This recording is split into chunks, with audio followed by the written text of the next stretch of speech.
It's the Waiting for Next Year.com podcast. I promised guests. I've delivered guests. Okpants. How's it going?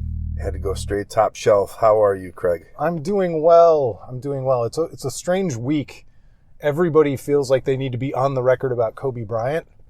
And that just goes to show the gravity of how big of a death it was. But I'm here to tell you, nobody should give a shit about what I think about Kobe Bryant. As big as it was. I understand. Yeah, that's the social media effect. It was terrible. It's very sad. He's one of the most famous athletes ever, but I don't know why anyone would need to hear my 2 cents on what it's just sad.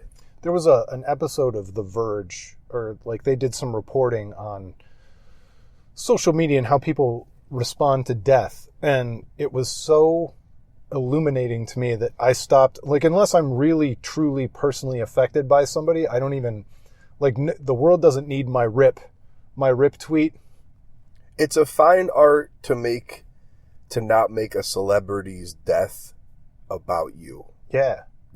Generally speaking, especially on social media. So, but Kevin Love should. He was friends with the guy. Those guys are coworkers. Yeah.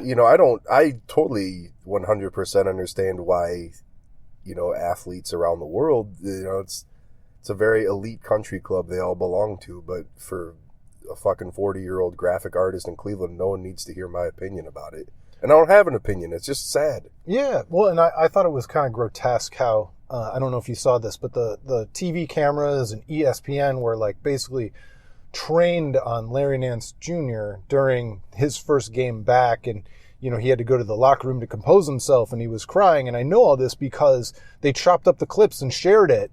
It's garbage. It was voyeuristic. Having overhead video of LeBron getting off a plane and sobbing is garbage. And I don't care how much billions of dollars the guy has. It's just garbage. And it's weird for something to be considered voyeuristic when these guys are in the spotlight, but it can be. It's totally voyeuristic, but it's the evils of, ironically enough, David Stern developed the league to give it this intimate feel. So yes, 21-year-old, 22-year-olds feel like they're friends with Kobe Bryant, they're friends with Trae Young and LeBron. So, and he died a few months ago, didn't he? David Stern. Oh yeah. So, the downside of the genius of making the NBA feel so approachable is that when massively famous athletes die, is you get tons of shitty exploitative quote unquote fan art people are selling on the internet, and you get video of people having very private moments very publicly. Yeah. So anyway, that's the extent of our Kobe Bryant talk. You're not going to get it just was funny. My entire podcast feed, Bill Simmons has to talk about that. The guy who wrote the book of basketball, but every single podcast, it was the topic. Yeah. And I think that's kind of part of the tribute of how big of an influence Kobe was. It's just, I don't even have a problem with the avalanche of discussion and dialogue and tribute. I have a problem with, I would feel fake as hell to come out and have any sort of public opinion about Kobe Bryant's death. Right. Beyond it just being it's very tragic. And it's even more, I guess if there's an opinion to be had, beyond how terrible it is his daughter died, what his daughter could have grown up to become as a figure as a basketball player herself. Yeah. But it's just terrible. It's terrible. Yeah. It's sad. Super Bowl week. Yes. We were talking. The Browns are not in it, by the way, are they? No, and you and I used that chance, the Super Bowl, to actually just talk about food. You were talking about. Oh yeah. How I was talking about my Super Bowl food order, and I like how you were felt fake shame about knowing the exact dollar amount when, as a fellow man, there's no more pride I take in knowing exactly how much I spent on a large pizza order. I slaved over that order to think out every possible scenario to make sure that the right kind and enough food in every category exists. You can't. It's not a day to mail it in. It's not time to fuck around, man. You gotta have, like, if you gotta take out, like, some spreadsheets or you gotta sketch out some X's and O's, you gotta, listen, it's not a day, this should be a national holiday, and that's not even a joke.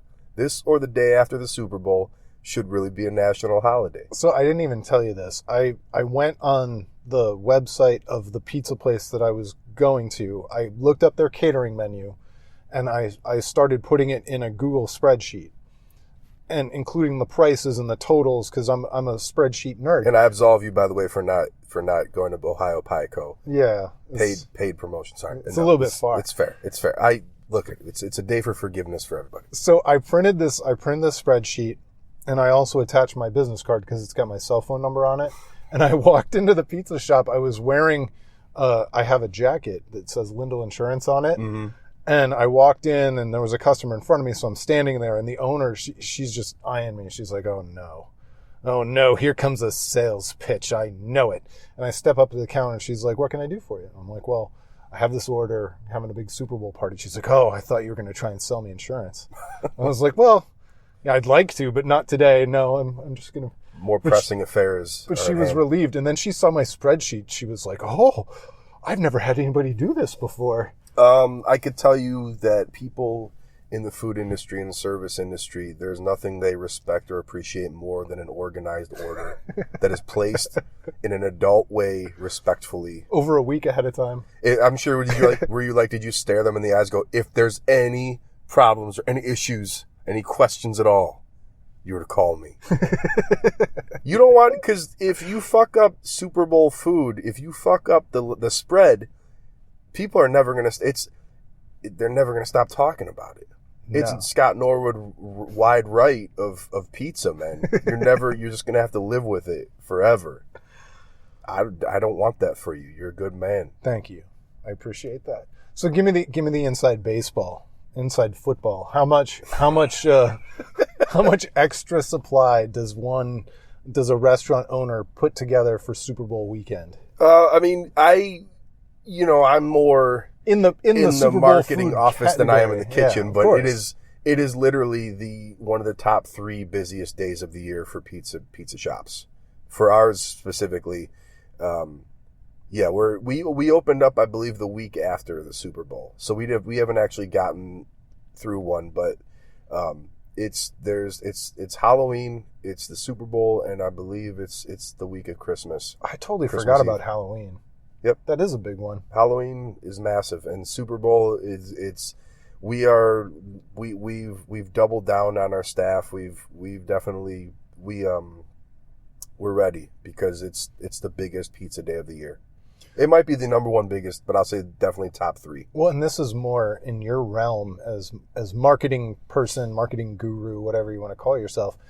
But you're always one bad order away from having a permanent negative Google review, not based on the food quality, but I tried to call and they weren't able to take my order for 2 hours. We had a bunch of that. Well, not a bunch of that, but when we first opened, we had 2 phone lines, and we don't do online orders, and we do pickup only. And there was a fair amount of consternation about that, and we just negative Google review because your business model isn't like how people want it to be. Yeah, I think it was more like Facebook posts and tweets, like I can't get through, and we just that stuff smooths itself out over time, because the test of a business is not putting together a good product. Is when and someone's not happy, how do you take care of it? So we sort of weathered the storm of that, and people just didn't understand, because in a Domino's world, you can pick up your phone and order through an app a lot of times, and we just don't have it like that.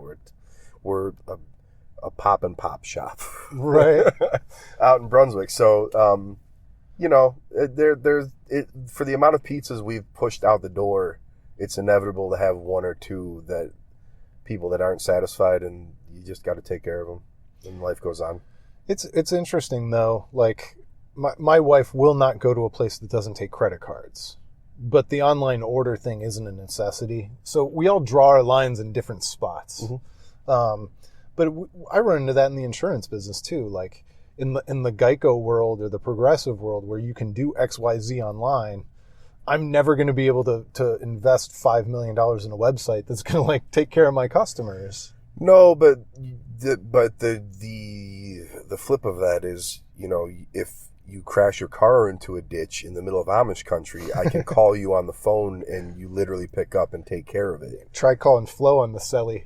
That's what I'm saying. So it's for what we are and where we are, people understand, and the quality of our product is such that people are willing to call or drive to Brunswick to pick it up. So that's what it is. And but yeah, Super Bowl is pizza Armageddon in terms of the amount of orders that are going to come in and go out the door. Which is also cool. I mean, there's a lot of movement. A lot of people talk about desperately wanting to either have Monday be a national holiday or move the game to Saturday. But for Sunday is not like the busiest day in the world for a pizza shop. So it's like an extra busy NFL day. Sundays are. Oh, yeah, I guess that's NFL right. Sundays are busy, and Sundays in general are busier than you'd think, because like the weekend, people's diets, they loosen up a little bit. I always think of Friday and Saturday as the pizza nights, but yeah, no, Fridays and Saturdays definitely are the hot corner, if you will, but Sundays are a little underrated. And then, for the 20 weeks of the year, there's football. It's just kind of a slab of Americana. So let's shift to art a little bit. I noticed over the last couple of years, you've been doing a lot more like actual physical painting. Yes. What's that been like? Because it felt to me like the digital artist, all the logo work, everything was virtual, and it seems like people are willing to pay to have physical art done in their spaces now. Have you noticed a shift, or am I just... No, that's definitely, there's been the trend is, well, it's bad to call it a trend, but it's shifted more towards actual muraling and actual painting, and which is, I think, a great move, because I think things got so digital for so long because it's easy, it's pretty affordable, it's pretty instant, but only one person can paint a wall, only one, you're not replacing that, and there's a lot of time and effort that goes into it. So for me, making the shift to that, it's still kind of terrifying because I'm not a painter, I'm wired to be like an illustrator and a graphic designer, and to make the shift onto a 25-foot by 10-foot wall and executed on that level with paint where there's no undo button, pretty terrifying. But also, like, when it's like anything else, when you push a little out of your comfort zone and you begin to get into a little groove, then it becomes very enjoyable and immersive. So I've done since Ohio Pie, which was last year around this time, like literally around this time, just finished up. That was like 3 walls in 20-foot wide space, and then a couple 10-foot wide spaces roughly. I've done like probably 3 or 4 things since then. Do you know, I'm always curious for like a restaurant, or how long do they expect that wall to last before they think they need to redo it? Is this like, do they even think about that? Do they even plan about how long that'll last before they have to replace it? For the amount of money generally being spent, no. And I would also hope that people aren't having that stuff done and thinking about updating it or redoing it, because that generally means the artist didn't do something right. Those. So I think you would just like a planned obsolescence. Like, oh, this is great art. We'll do it for 5 years, but like, we should swap out the art every 5 years and do it again. I mean, I would imagine there's people that have done it like that, but in my mind, if you're paying me the amount of money you're paying me to paint something, number one, you're paying me to do it because you want something that's going to last as long as for the life of the business. Really? Or if it's like your home, that's something like that's going to be up, I would hope, forever. That's the approach I take with it. Otherwise, you could just pay me to do like a framed canvas piece, and then you can just move it to other rooms or take it down and put it in the attic or something. But mural, I did my first mural I ever did was at my high school, Brush High School, in 96 or 97. Mm-hmm. And that I did that thinking they'd paint over it after like a few years and let someone else do it. It was up for like 20 years. Wow. Yeah. I don't know how many people probably tagged over that thing, but, you know. So I kind of work on anything. Like, my intention for it is you can use it and have it forever. So how precious do you get about the art after it's done and after you leave? And I'm a specific example. I know an artist who did a mural down, I think in the Nashville area, and then the business went under, the building sold, and they painted over part of it and left part of it. They edited the work. I wouldn't be down with that at all. I didn't think so. I'm just curious. Like, yeah, is it like dust to dust? Like we just whatever happens happens. I'll put it to you like this: I don't confuse myself with like a Leonardo da Vinci, but like I take immense pride in my work. So sure. if you hire me to do a mural, and you're either painting that shit over, but you're not editing that. I mean, like it would be like if you bought a pizza from Ohio Pie and then drove it down the street to like Cece's Pizza and asked them to put some of their sauce on top of it. It makes sure. no sense to me. So, you know, the same goes with my logo work where like I even have language that says this is not to be edited just because I've had people that like take my work, and I don't have a problem with you evolving the design over a period of time, but people literally have had it reworked worse or they've made their own touches on it, and it's like, why are you paying me all this money? Yeah. It's always different medium, you know. Obviously when somebody commits a song to a wave or an MP3 or whatever, you know, there's a certain people don't really deconstruct and reconstruct and whatever else, but like when it's physically in a space and ownership changes on a building and everything, like anything can happen. It's totally out of your control. 100%. Like in a commercial context, sure. Like when I do like murals at businesses, you know, there's the understanding that a business might not last for 80 years in a space. So, but I create stuff with the assumption that it's just there. And when I'm done with it, it's going to be that until circumstances force it to be otherwise. But yeah, like with logos, it's just, I've learned to take a lot of creative control with what I do, because if you don't, the people that hire you that don't know better are going to run wild with it and ruin it. And it's not like a diss on clients. It's sort of just like, if I'm a plumber and you hire me to come put pipes in your house, you know, you're not asking to leave a hole in the wall. So after I leave, you could change the pipes up and do like, it's just interesting the way people approach what I do sometimes, or the perception of it. Well, so it's crazy too on my end, like on the other side, where people are asking me to sponsor and support things all the time. And then they're like, oh yeah, send me your logo. And you do in like a high quality JPEG or in a whatever. You send them the logo, and then they send you back a proof, and they've like stretched it 8 different ways. Your logo looks all funky now, and I'm like, but you shouldn't really change. It's frustrating to me, but I can't get mad, because the same reason people need me is the reason I'm able to make a living doing it. They're not supposed to know that stuff.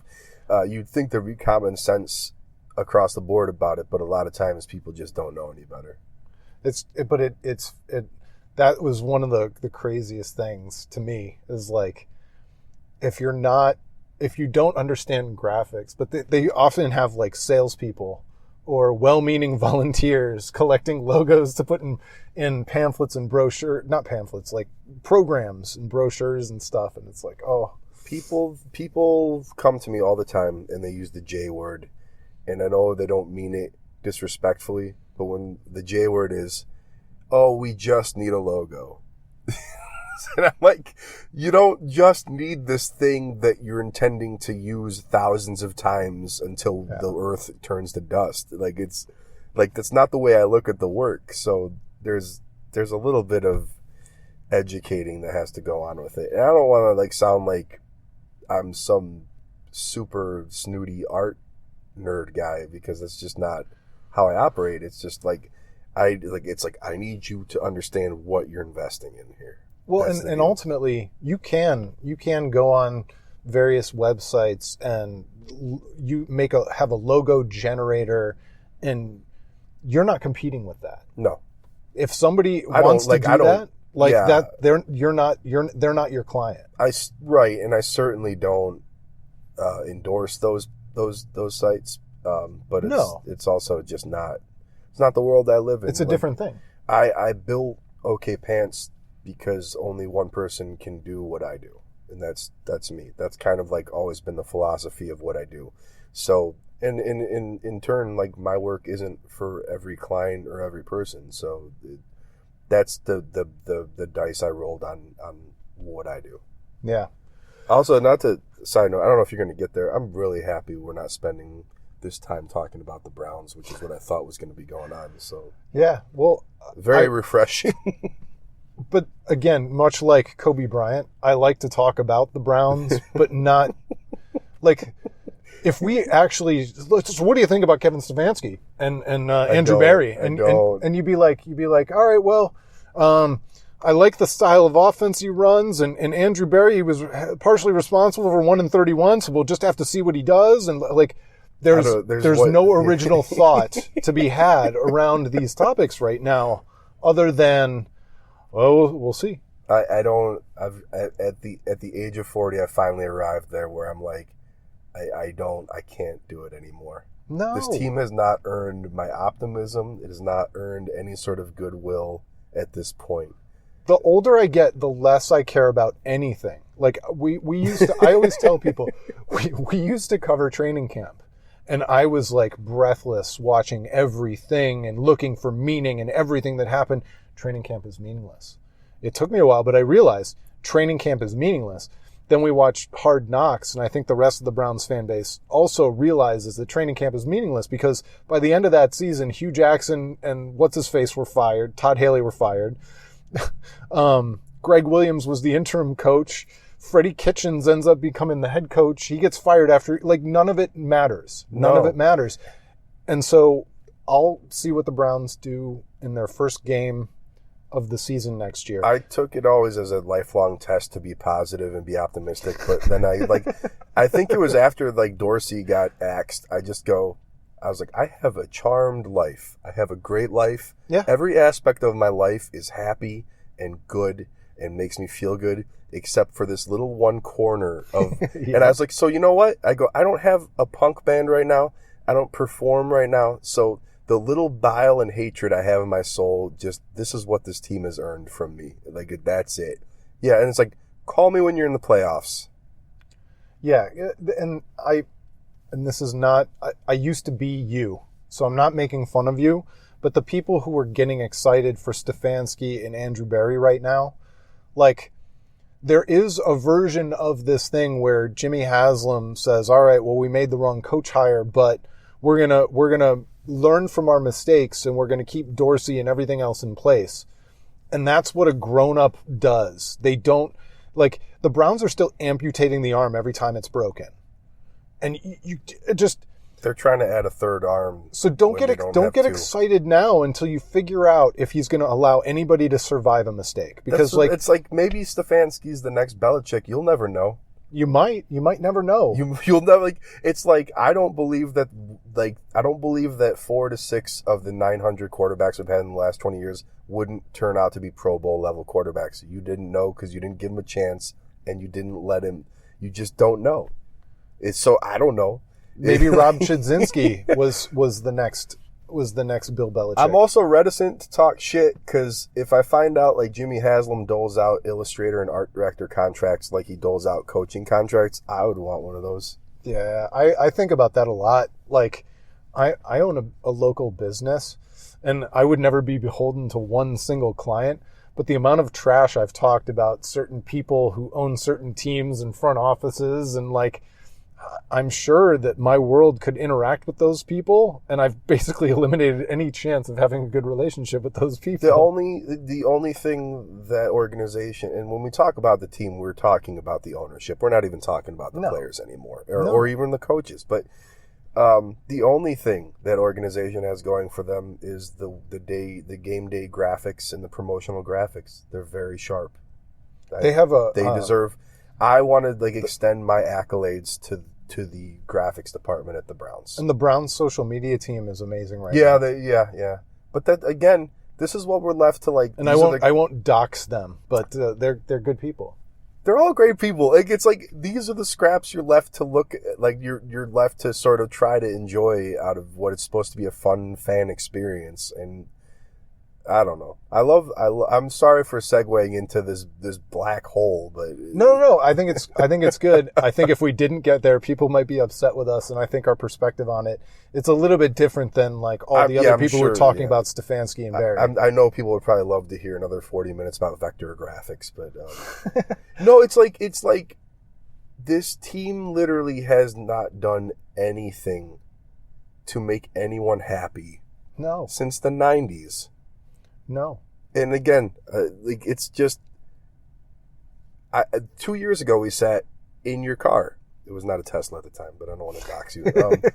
And I said the Friday fumble has told everybody about my This Tesla. Is how insane. This is how like fucking Bermuda Triangle it is. I said 2 years ago, I go, they need to rebrand this team because it's cursed and it'll never be good as long as it's called the Browns. And then the following year I go, I've never been happier to be wrong on your show. I go, yeah, I'm so stoked. I go, they have a roster. They have a GM. They might have a coach. Even if the coach was bad, I really was like, they're going to have a winning season. And then they fired Dorsey. And so we're back to like, I go, I was right. I was like, it doesn't matter just because as long as this team is the Browns. How sorry did you feel for the people who were like, well, Dorsey did he couldn't survive that mistake of hiring Freddie Kitchens. Like, these are the people who, like, the A to Z podcast always says you're addicted to 5 and 11. Yeah. These are the people who are addicted to 5 and 11. Like the same people that were lining up to buy Super Bowl tickets are going to be the same people in 6 weeks that are going to be defending a forthcoming 6 and 10 season and why it exemplifies progress. Or if they trade 4 or 5 of the best players on the roster, they're going to say, well, it makes sense. New GM's got to put his stamp on the roster, his imprint on the roster. Why? And like, what indoctrinated nonsense is that? It's so, like Berea syndrome. It's like, no, it's like you literally were supposed to go to the playoffs last year because that's how the NFL is structured. And we were supposed to be a coach away. Okay, so you threw the coach out the window and you've got a new coach. So the NFL literally spoon feeds you into thinking you have a chance to go 11-5 or 12-4 this season after going 6-10, and everybody's going to be lining up in literally less than a month, going to war on Twitter about why we need to give them time in 5-11 season coming up is defensible. It's it's nonsense. I will never agree in my entire life that this team had to go 1-31 over 2 years. It was not in service of anything. It's delivered nothing. We have gotten nothing out of all that misery. And yes, it was complete and utter misery. And by the way, for us, the players, the coaches, everybody except Sashi Brown. By the way, you are 1 season away from that whole 2-year experience being for nothing. Yes. You are 16 games away from literally. You will have wasted all of Myles Garrett's rookie contract. You will have wasted 3 years of Baker Mayfield's rookie contract. Nick Chubb continues to put mileage on the tires. The window exists when these guys are on their rookie deals and performing. And they've now wasted 2 years of Baker Mayfield's rookie contract. And also, I don't know. I don't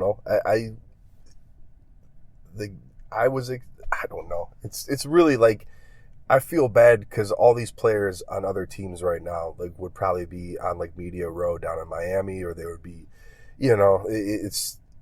this isn't like how this can't be normal. Like other sports markets can't be having these discussions year in and year out. I don't believe it. I don't pay attention to that stuff, but I can't imagine. It's just, maybe only the Jets, only Jets fans.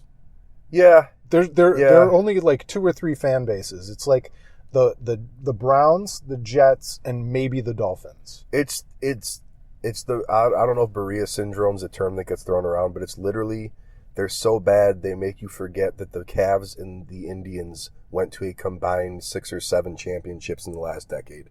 Yeah. We don't even, because that's what a Chernobyl sports Chernobyl is going on with the Browns and continues to. Yeah.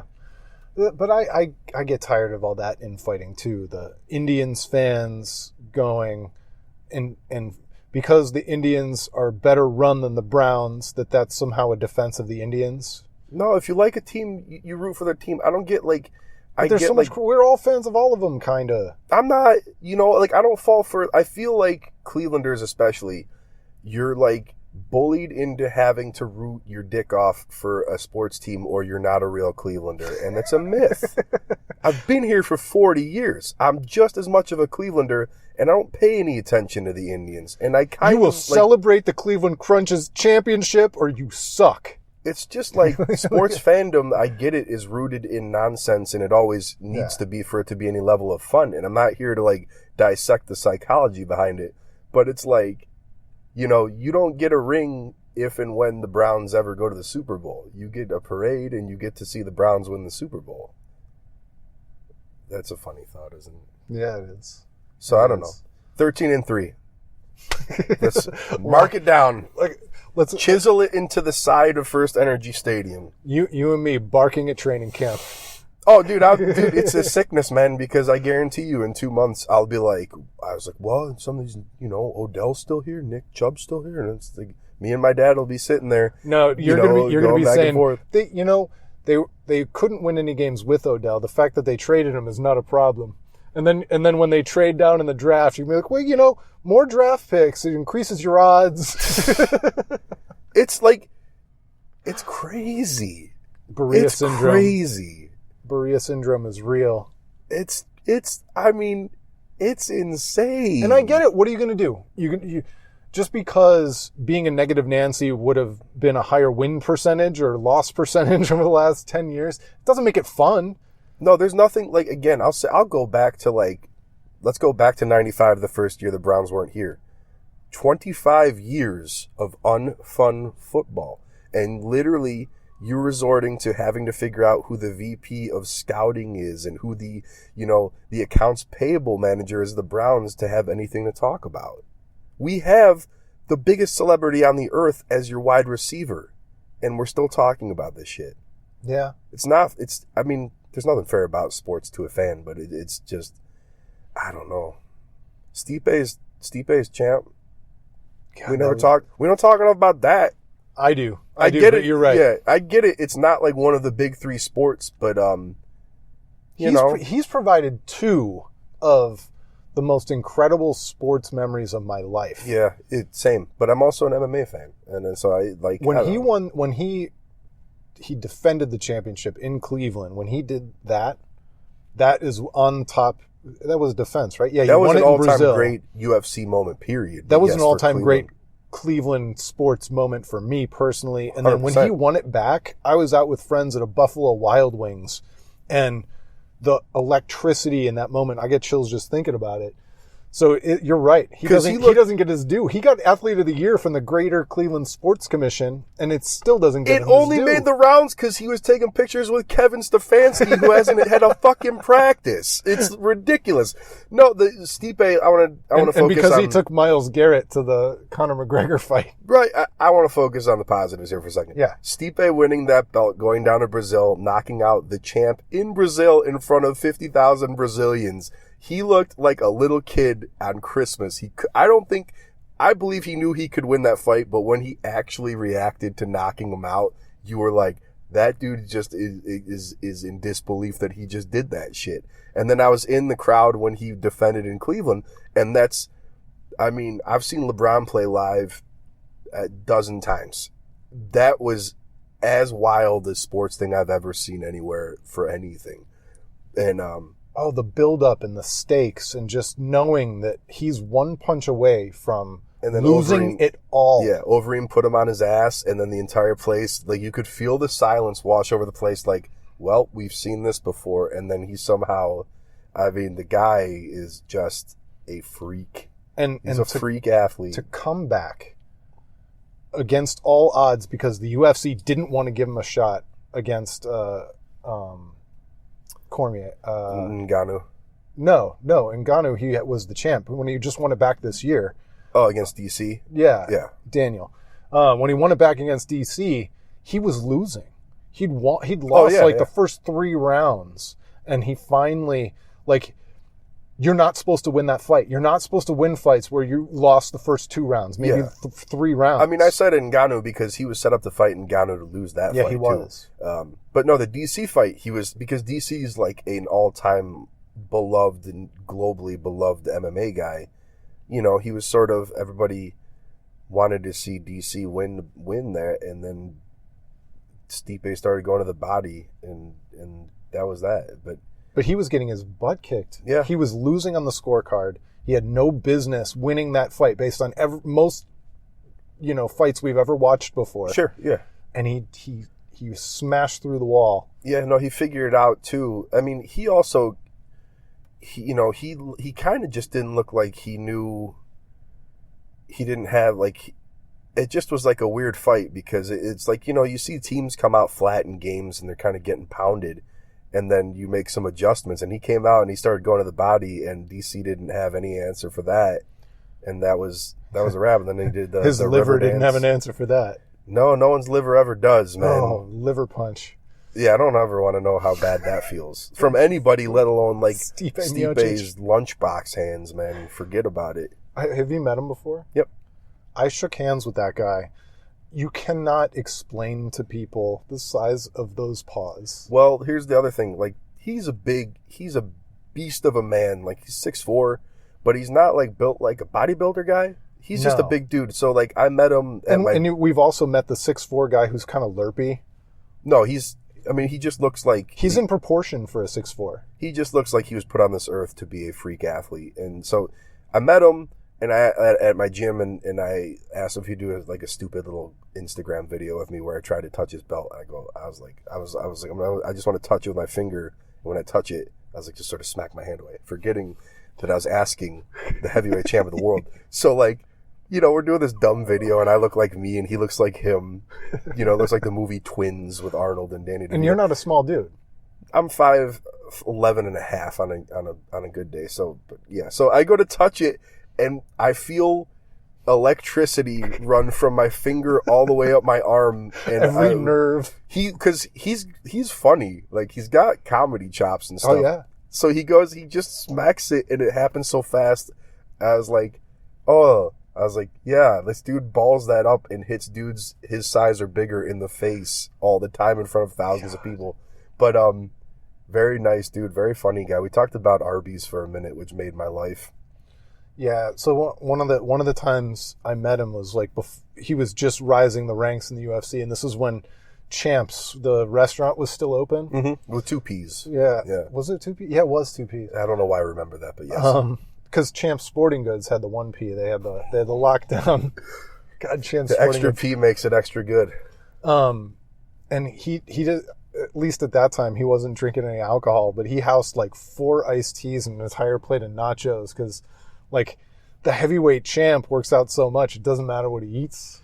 And he's just he's a regular dude. Yeah, I mean, look, he looks physically astounding, but it's just hard to explain because I've watched fighting for so long. When he fought Ngannou, everyone's like, holy shit, look at that guy. But it didn't. He showed up 25 pounds lighter, and Ngannou wrestled him to death. Yeah. He's just a dude that's literally put on this planet to do what he's doing. And it's just insane as a completely non-athletic person to watch him do it. And he's the best ever, and he's from Cleveland. And yeah, it's awesome. But again, we're going to talk about how the Browns are rolling out new uniforms in 2 months. That's what, and to be fair, I'm interested to see it. But that's what we want. That's what dominates the conversation. That's who we are. That is who we are. You know who else we are? We're people who eat lunch. Yes. So, I do intermittent fasting, which is something everybody doesn't need to know. But I do that too. So I haven't eaten yet today. I'm waiting an hour or so, you mix it up with some keto. It's a pretty good combination. So I'm feeling my own biceps right now as I'm saying that for the people at home. For me, it's how I get the summer dad bod. Yeah. I have a dad bod, but I don't have kids. Don't need kids for a dad bod. Anyway, people don't need to hear this. Yeah, I mean, let's be fair. Do people ever need to hear anything? No. Not to you, but when I'm on, does anybody need to hear this shit? I've been doing this since 2013, and other than I'm just afraid to quit anything. I probably shouldn't even do a podcast I just anymore. I love being alive in 2020 as you text me like, hey, do you want to come record something on audio that will ensure you'll never get work with a sports franchise in Cleveland? Sure, man. What time?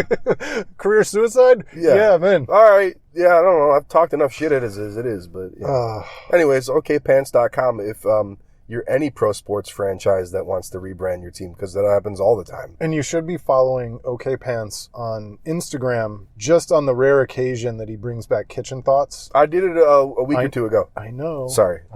Yeah. I'm jumping all over you today. No, it's great. Kitchen Thoughts is awesome. And it used to be frequent. Now it's semi-frequent, but it's fun. I've been trying to get back in the groove of it. It takes a tremendous amount of work to cook a meal properly and also hold a dumb front-facing phone up while you're doing it.